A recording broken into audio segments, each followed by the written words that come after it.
Il me semble que c'est probablement la fragmentation des médias qui pousse les annonceurs à produire un nombre croissant d'assets créatifs. Donc il y a une forte exigence sur la création, puisqu'on sait que cette fragmentation finalement limite aussi l'attention que les clients, que les prospects portent aux différents messages. Donc véritablement la nécessité d'avoir une création très forte, mais sur un nombre d'assets tellement important que ça met une grosse pression sur les annonceurs, sur la production et sur la créativité.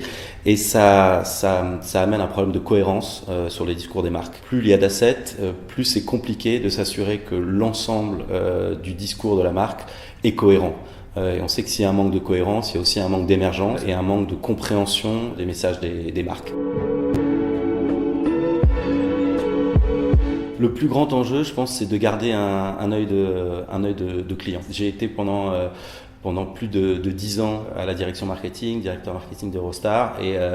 Et aujourd'hui, l'enjeu pour moi, c'est véritablement de garder cet œil-là, de s'assurer que j'amène le point de vue client au sein de l'agence et que je rappelle sans cesse aux équipes quels sont les enjeux et on va dire la profondeur et la complexité des enjeux d'une direction marketing. La communication et la publicité, c'est un des aspects, un des leviers que les directions marketing utilisent pour atteindre leurs objectifs. Et il est absolument crucial dans notre réflexion créative de se rappeler de ça en permanence et donc de faire passer ce message auprès des équipes qui le reçoivent d'ailleurs très très bien.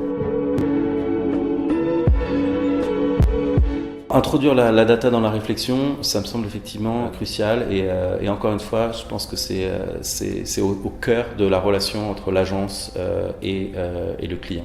La data, c'est un mot qui est extrêmement utilisé aujourd'hui. On parle de big data, c'est carrément un gros mot. On a du mal à comprendre ce qu'il y a derrière. Finalement, ce qu'il y a derrière les data, c'est simplement l'histoire des consommateurs, l'histoire des utilisateurs qui nous permettent de comprendre quel est leur comportement, quelles sont leurs motivations. Et donc, il faut vraiment lire ces data comme une histoire qui va nous permettre de trouver des insights, qui va nous permettre d'apporter des solutions à nos clients et aux clients finaux. Il ne faut pas oublier que le travail des agences, c'est du B2B, 2C. Il ne faut jamais qu'on oublie le client final. Il faut toujours qu'on se mette à sa place et la data nous aide à faire ça. Introduire la data dans la réflexion des agences créatives, ça veut dire réussir à mettre en place une relation avec le client de transparence qui va nous permettre de partager l'ensemble des données qui sont à sa disposition.